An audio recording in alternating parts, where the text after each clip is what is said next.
नमस्कार, आप देख रहे हैं फ्रंटलाइन 24 और मैं हूं आपके साथ गौतम कुमार। बेनीपट्टी विधानसभा मिथिलांचल का एक हॉट सीट माना जाता है। मौजूदा विधायक हैं विनोद नारायण झा। हालांकि पार्टी ने इस बार उन पे भले ही दांव खेला हो, लेकिन बहुत सारे एनडीए के जो विधायक हैं वो अब बागी, एनडीए के जो संभावित उम्मीदवार थे वो बागी बन चुके हैं। कहा जा रहा था कि पार्टी ने स्थानीय उम्मीदवार को टिकट नहीं दिया और बाहरी पे दांव खेला है। कांग्रेस एक कदम आगे निकल गई और कांग्रेस ने स्थानीय उम्मीदवार को अपना प्रत्याशी बनाया है। अब स्थानीय बनाम बाहरी की लड़ाई में किसका पलड़ा भारी है हम जानेंगे, और जमीन पे कैसी अटकलें हैं, जमीन पे कैसा चल रहा है।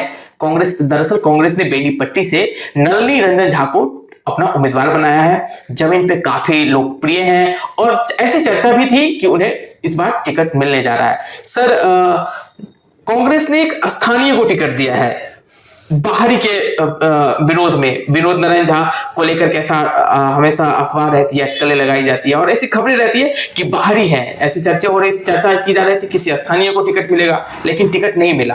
कांग्रेस एक कदम आकर के एक स्थानीय को टिकट देती है। कैसा रहने वाला है बेनीपट्टी का विधानसभा चुनाव? देखिए, बेनीपट्टी विधानसभा जो है, बेनीपट्टी विधानसभा में हमेशा जो लड़ाई हुई है या चुनाव होता है वो काफी मतलब चर्चित वहाँ का चुनाव रहा है हमेशा। विनोद नारायण झा वहाँ से भाजपा के विधायक हैं, मंत्री भी रह चुके हैं और यह चुनाव उनके लिए यह 5वीं चुनाव है। 3 बार वो विधायक रह चुके हैं। पंडौल से एक बार जीते थे जब पंडौल विधानसभा था, और 2 बार बेनीपट्टी, एक बार हारे हैं और 3 बार जीते हैं। ये 5वीं बार भाजपा खेली है। बेनीपट्टी में विनोद नारायण झा भाजपा के एक बड़े चेहरा हैं, बड़ा नाम है उनका और कद्दावर नेता माने जाते हैं। लेकिन बेनीपट्टी में जमीनी हकीकत ये है कि वहाँ इनसे लोग इस बार भारी नाराज है, बहुत ज्यादा आक्रोश है जनता में। तो इसको लेकर के मतलब वहां पर जो परिस्थिति है विनोद नारायण झा के लिए अनुकूल नहीं है। लेकिन धारा का वोट होता है, नरेंद्र मोदी को लोग मानते हैं, नीतीश कुमार को लोग मानते हैं। विनोद नारायण झा पीछे पर हो जाएंगे, वो लोग आगे हो जाएंगे, कल क्या होगा नहीं कहा जा सकता। लेकिन फिलहाल विनोद नारायण झा से वहां लोग सही में आक्रोशित है। चर्चा थी कि विनोद नारायण झा को इस बार टिकट नहीं मिलेगा, ये बेटिकट हो जाएंगे, लेकिन ऐसा नहीं हुआ। काफी मशक्कत के बाद विनोद नारायण झा ही फिर से आ गए। बीच में चर्चा होने लगी थी कि ये जो है क्या कहते हैं मृणाल, डॉक्टर मृणाल तो है ही, डॉक्टर मृणाल, घनश्याम ठाकुर एमएलसी हैं, रणधीर ठाकुर हैं, ये लोग सब लोग टिकट के लिए लगे हुए थे। लेकिन बीच में ये चर्चा हो गई, जो अलीनगर गई है, मतलब क्या कहते हैं मैथिली ठाकुर, जिसका घर यही बेनीपट्टी में ही है, वो इच्छा जाहिर की थी कि हम बेनीपट्टी से चुनाव लड़ना चाहते हैं। खैर ऐसा तो नहीं हुआ, लोगों का विरोध या आक्रोश देख करके उन्हें अलीनगर भेज दिया गया, लेकिन वो भी दावेदार बन गई है। उनकी दावेदारी यहाँ नहीं टिकी, नहीं रह पाई, वो चली गई वहां से। विनोद नारायण झा फिर से टिकट पाने में सफल रहे। अब दूसरा जो मैंने कांग्रेस का जो चेहरा है नलिनी रंजन झा उर्फ रूपन, ये युवा हैं, बेनीपट्टी जरेल के निवासी हैं, कांग्रेस के समर्पित हैं। छात्र जीवन से ही उन्होंने कांग्रेस में के लिए काम किया है, युवा कांग्रेस में रहे हैं, फिर मुख्य कांग्रेस का जो ये है उसमें भी पदाधिकारी रहे हैं, और डॉक्टर शकील अहमद के शिष्य माने जाते हैं, हमेशा उनके साथ रहे। इधर कुछ दिनों से भावना झा के कारण दोनों के बीच में रिश्ता थोड़ा सा बिगड़ा है, लेकिन ये शिष्य रहे हैं डॉक्टर शकील अहमद के। तो बेनीपट्टी में इनकी पकड़ जमीनी हकीकत मजबूत है। इन्होंने जो काम किया है बगैर किसी पद के, अभी बेनीपट्टी में पानी की किल्लत थी, नलिनी रंजन झा अपना टैंकर चला के पंचायत पानी मुहैया कराया। लोगों के हर दुख सुख में ये साथ रहने वाले हैं। जुझारू नेता है, समर्पित हैं कांग्रेस के प्रति भी और जनता के प्रति भी, बेनीपट्टी विधानसभा के लोगों के प्रति भी इनका जो स्नेह और प्यार है, इसकी चर्चा बेनीपट्टी विधानसभा में होती है। तो ये ये तय है कि जीत हार की बात तो नहीं करेंगे कि कौन जीतेंगे कौन हारेंगे, लेकिन विनोद नारायण झा को कड़ी टक्कर देंगे नलिनी रंजन झा, क्योंकि इनके साथ ब्राह्मण बाहुल क्षेत्र है। ब्राह्मण निश्चित रूप से दो भाग में बटेंगे और किधर ज्यादा जाएंगे किधर कम रहेंगे ये कुछ दिनों के बाद पता चलेगा। लेकिन नलिनी रंजन झा विनोद नारायण झा के लिए मैंने मुश्किल खड़ा कर सकते हैं।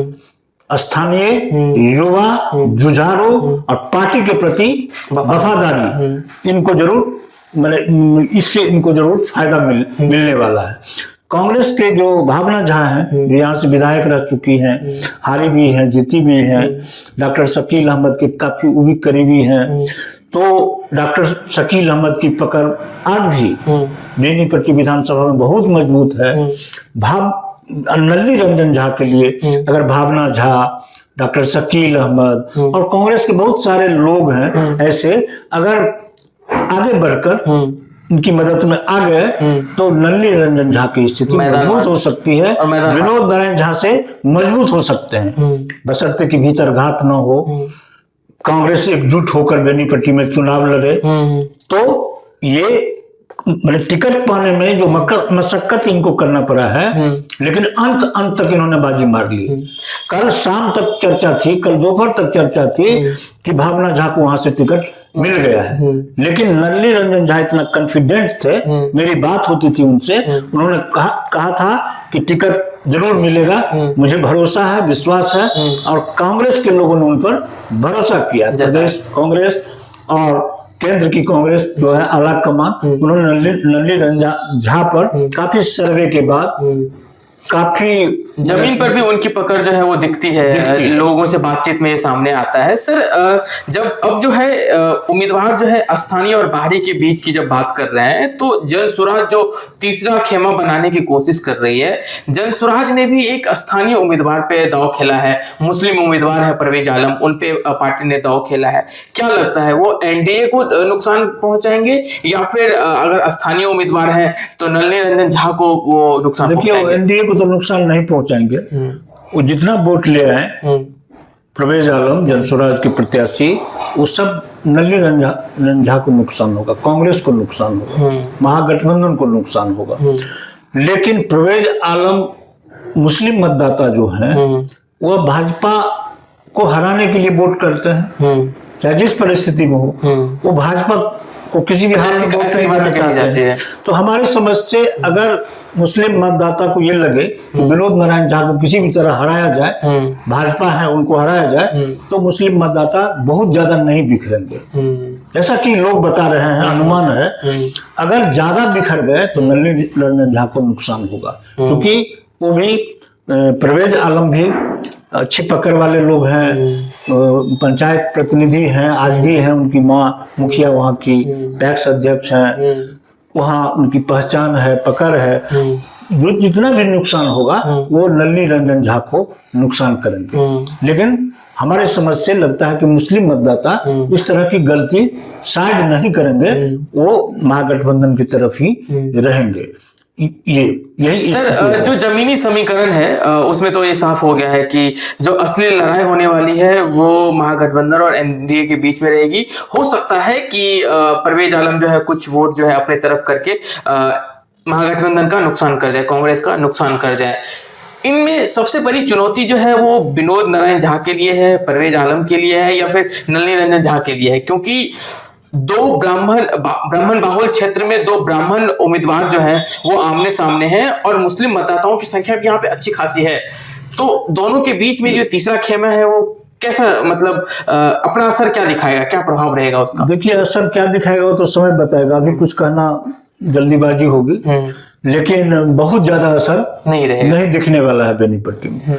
वहाँ एक प्रश्न और है कि बाहरी बनाम स्थानीय, तो नलिनी रंजन झा स्थानीय हैं, बेनीपट्टी के वो बेटा हैं, बेनीपट्टी के रहने वाले हैं। विनोद नारायण झा बाबूगढ़ी विधानसभा के गंगौर गांव के निवासी, पहले भी वो पंडोर से बाहरी होकर लड़े थे और लगातार यहाँ बाहरी होकर जीतते और हारते रहे हैं बेनीपट्टी में। लेकिन बाहरी उन्होंने वहां घर जरूर बना लिया, लेकिन बाहरी बनाम स्थानीय का मुद्दा जो है वो बेनीपट्टी में है।